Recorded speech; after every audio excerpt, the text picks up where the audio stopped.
समाज रे सुधार आनिबा पई एवं युवपीढ़ी को भागवत प्रेमी तथा आध्यात्मिक चिंताधारा रे सामिल करी आध्यात्मिक चेतना को जागृत करने सकाशे और अंचल रे शांति श्रृंखला बजाई रखिबा पई ग्रामे ग्रामे वर्तमान नाम यज्ञ पारायण एवं अन्यान्य आध्यात्मिक कार्यक्रम आयोजन करुवा बेले कलाहांडी जिलार केसिंगा ब्लॉक अंतर्गत हाथीखोज ग्राम पंचायत अधीनस्थ पिपलपदर ग्रामर महिला भागवत मंडली एवं पिपलपदर ग्रामवासी मिलित उद्यम आयोजित भागवत पारायण कार्यक्रम आज उद्यापित हो।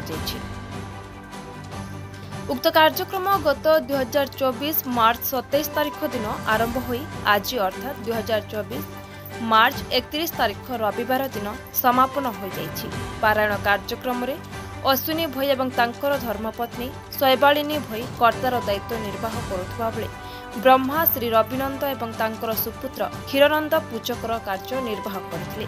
पारायण कार्यक्रम रे बौद्ध जिला कंटामलर पुराण गायिका रश्मिता मिश्र पुराण पाठ करथिले। उक्त कार्यक्रम प्रत्येक दिन सकाळ 8 घंटा समय आरंभ होई अपराह्न 4 घंटा पर्यंत पुराण पाठ होउथबा बेले संध्या 7 घंटिकारु रात्र 11 घंटा पर्यंत प्रवचन कार्यक्रम होउथला।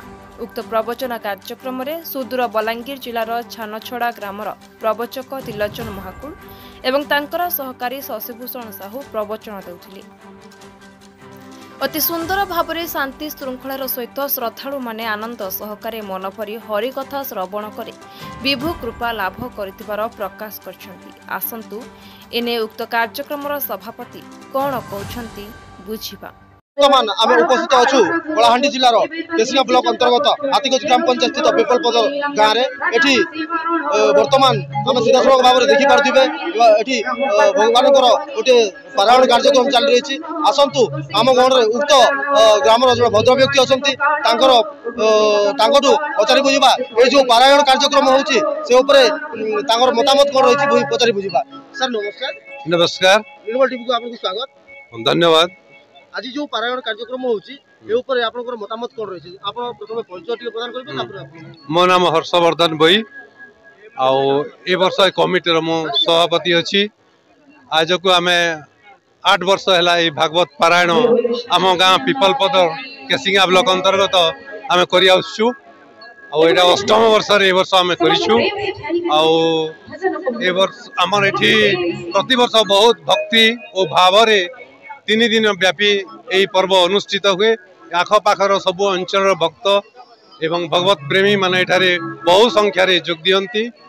ए वर्ष आम आनिछु आमर पारायण प्रवचक रूपे रश्मिता मिश्र को बहुत कंटामालू आइछंती एवं तांकर पूरा टीम आसिछंती एवं बहुत भक्ति एवं भावमय परिवेश रे सुंदर भाव अनुष्ठित होउची। प्रतिदिन समस्त को अन्न प्रसाद भोजन व्यवस्था होमर कमिटी एवं ग्रामवासी सहयोग रे प्रति वर्ष बहुत सुंदर भाव में भोजन अन्न प्रसाद दि जाउची एवं ए पाख समस्त गाँव भक्त श्रद्धालु एठारे उपस्थित होई यार भक्ति भरा परिवेश सृष्टि हुए। जाति भाव में आपनकर मतामत सुयोग्य मतामत किंतु आउ गोटे क्वेश्चन मो पाखरे अछि आपन पई। वर्तमान ए जो कार्यक्रम अनुष्ठित करा जायछि जो पारायण कार्यक्रम अनुष्ठित करा जायछि एठी लक्ष लक्ष टंका खर्च होउछि। आज एमिति कोन आवश्यक पड़ला जे आज ए सब कार्यक्रम करबा पई आगे आछंती। नहीं आमे देखुछु गोटे भक्तिर समस्तक भाव रे गोटे आध्यात्मिक चेतना सृष्टि होउछि भक्ति भावना सृष्टि होउछि लोकंकर मन पवित्र होउछि। एणु यही धार्मिक भावना को नहीं आम प्रति वर्ष यही भागवत पारायण करुचु।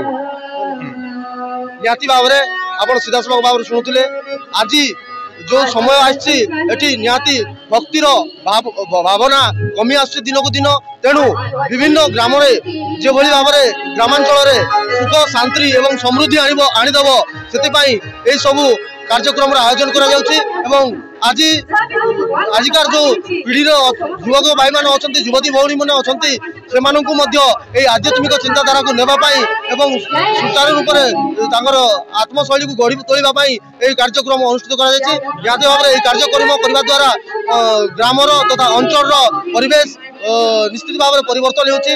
Kalahandi state crime bureau chief Krishna Nayak report Nirmal TV.